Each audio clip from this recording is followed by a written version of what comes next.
अगर ये फिर भी नहीं हुआ, लोग अब इन नेताओं के आश्वासनों से ऊब चुके हैं। अब आर्या पार की होगी। हाटी समुदाय ने शिमला में जल्द ही महाकुंभली करने का ऐलान कर दिया है और इसमें हजारों की संख्या में हाटी अपनी भागीदारी सुनिश्चित करेंगे। उनका कहना है कि अब वे किसी के बहकावे में आने वाले नहीं हैं। ये फैसला आज शिमला में हाटी विकास मंच की बैठक में मंथन के उपरांत लिया गया। बैठक के उपरांत हाटी विकास मंच के सलाहकार डॉक्टर रमेश सिंगटा ने कहा कि अब हाटी किसी के बहकावे में नहीं आने वाले हैं तथा आश्वासनों से काम अब नहीं चलेगा। उन्होंने सरकार को चेतावनी दी है कि अगर उनकी मांगे नहीं मानी गई तो उग्र आंदोलन होगा और फिर भी कुछ नहीं होता है तो हाटी समुदाय के लोग हिमाचल छोड़कर पड़ोसी राज्य उत्तराखंड चले जाएंगे। सुनिए पूरे मामले पर आगे क्या कुछ कहा डॉक्टर रमेश सिंगटा ने। सबसे पहले तो आप सभी का बहुत बहुत आभार, आप लोग आए, कवरेज आपने दी। आज बैठक इसी सिलसिले में हुई थी कि महाकुंभली कब होगी।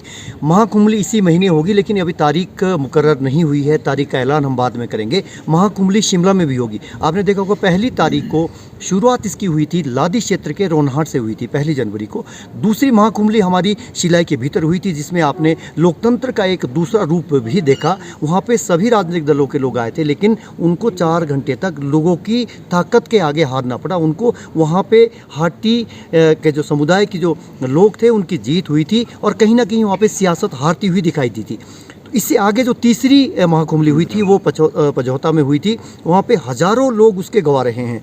वहाँ ये लोगों ने तय किया कि अगर 6 महीने के अंदर ये नेता लोग नहीं करते हैं कुछ भी, तो छिंगा और बांजा, हुक्का पानी इनका बंद कर देंगे, इनके लिए दरवाजे बिल्कुल बंद कर देंगे। सीधा सीधा और कड़ा संदेश वहाँ पे दिया गया। उसके बाद 11 तारीख का जो घेराव था हमारा विधानसभा का, उसको स्थगित मुख्यमंत्री के केवल और केवल आश्वासन के बाद ही उसको स्थगित किया है। हम फिर कहना चाहते हैं केवल स्थगित किया है।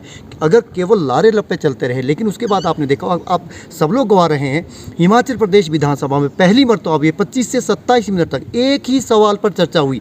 लेकिन हमारा असहमति है, हमारी रोष है।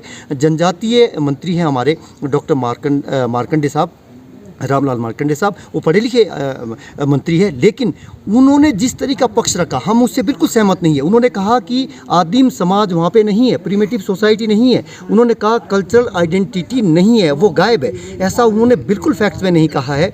लोकुर कमेटी की जो पैरामीटर है, उसका पहला पैरामीटर ही यही है कि अलग सांस्कृतिक पहचान है, जिसके आधार पर, जिसकी पैरवी हम आभारी भी है मुख्यमंत्री के। उन्होंने सदन के भीतर कहा कि हमारे घोषणा पत्र है भाजपा का और इस तरीके से हम इसको केंद्र के साथ उठाएंगे ताकि ये काम हो जाए। उन्होंने उसके बाद केंद्र सरकार से मुलाकात की है।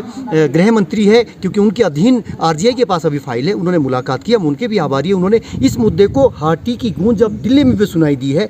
और हम ये चाहेंगे कि जो धरना हुआ था, हमने प्रस्तावित किया था, उसकी जगह अब हम महाकुंभली करेंगे। ये भी एक मान सम्मान का प्रतीक। हम अपना संस्कृति उसके माध्यम से यहाँ पूरे देश में भी दिखाना चाहेंगे कि किस तरह की हमारी गिरी पार की संस्कृति। उसमें 144 पंचायतों के लोग, 3 लाख लोग जो हमारे गिरी पार है, उनमें से ही लोग यहाँ पे आएंगे। तो हम एक भव्य समारोह यहाँ पे करना चाहते हैं। अगर फिर भी हमने ये अल्टीमेटम ये बिल्कुल दिया है, केंद्रीय हाटी समिति जो हमारी सर्वोच्च संस्था है, दूसरी हाटी विकास मंच, ये 2 हमारी संस्थाएं हैं, मिलके काम कर रही है। इसमें बहुत अच्छे लोगों ने पहले भी काम हुआ, हम ये नहीं कहते कि पहले काम नहीं हुआ है, लेकिन जो आपने सवाल उठाया है, अगर ये फिर भी नहीं हुआ, लोग अब इन नेताओं के आश्वासनों से ऊब चुके हैं। अब आर्या पार की होगी। एक केंद्रीय हाटी समिति का ये भी फैसला वहाँ पे महीने तक कुछ नहीं किया, तो हम जुलाई में उत्तराखंड में मिल जाएंगे, मतलब हम हिमाचल छोड़ देंगे। ये इससे बड़ा और कड़ा संदेश कोई हो नहीं सकता। सरकार भी इस बात को गंभीरता से ले रही है।